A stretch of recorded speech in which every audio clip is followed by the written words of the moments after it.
और जो लोग इमरान खान का साथ नहीं देंगे वो अपनी नमाजों पर, अपने रोजों पर, अपनी ज़कातों पर फख्र ना करें।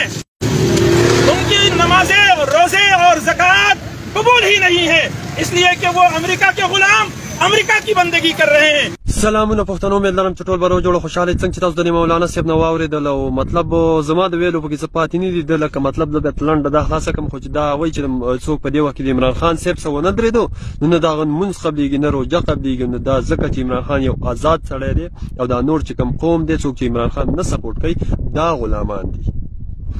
د دې مولانا صاحب زه په علم باندې هر څومره علم وسره زمانه ډېر قدردان دی زما محترم دی ځکه چې دا یو شیطاني عمل دی چې ته د یو عالم نه یو غلطي وشي ته راشي په هغه باندې ټیک وکړي چې مطلب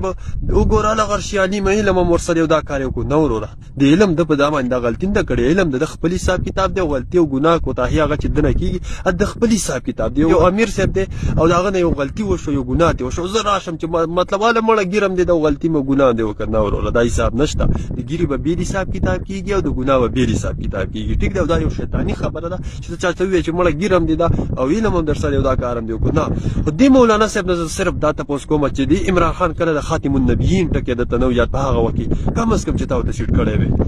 یا د چې کله صحابه کرامو رضی الله عنهم ته نعوذ بالله لوټ مار والا ویل کم از کم چې تا ورته د هغه اصلاح کړی وی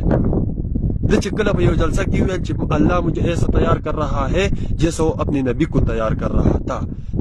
پکار د چې تا اصلاح کړی وی د چې کله آسیا ملعون رها کړه او امریکې ته لاړې او هلته ویل چې یو څن غونته کې ټولګی واخوا دې خوا مې کړو او هغه ملت رها کړه پکار د چې تا اصلاح کړی وی زه مولانا صاحب صرف ستا نه رایو تپوس کوم کنه چې مطلب ته موږ ته غلامان وې د نورو پارټیوال ځان ته آزاد وې ستا د مشر د امریکې سفیر لېږلی یا امریکې ته داسې کومه خبره کړې یا امریکا مرداباد نارې کله والې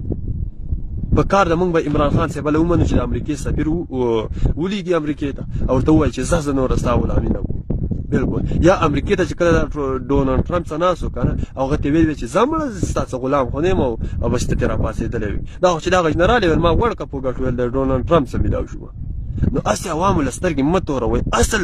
ګوره د اصل میشن خو ستاسو دا دی علما کرام بدنامول اصل کار خو تاسو امریکې لپاره کړی دی چې مطلب علما کرام دومره بدنام شوي دي چې یو حرامي نن سبا راپاڅي او هغه هم په عالم پسې هغه نورو خلکو خو په ګیله نه کوو هغه هم په عالم پسې کنځل کوي د الله مسلمانانو عالم هم خلکو ته د یوې انې کړی دی د پي ټي آی والا ستاسو د لاسه تاسو خو اصل کارغوله کړی دغه د یهودو او د قادیانیانو میشن دی تاسو یې موږ د امریکې غلامان دي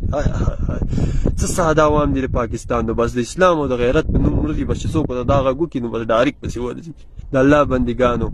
سړي کردار ګورئ چې څنګه یې کردار دی بیا پسې ځئ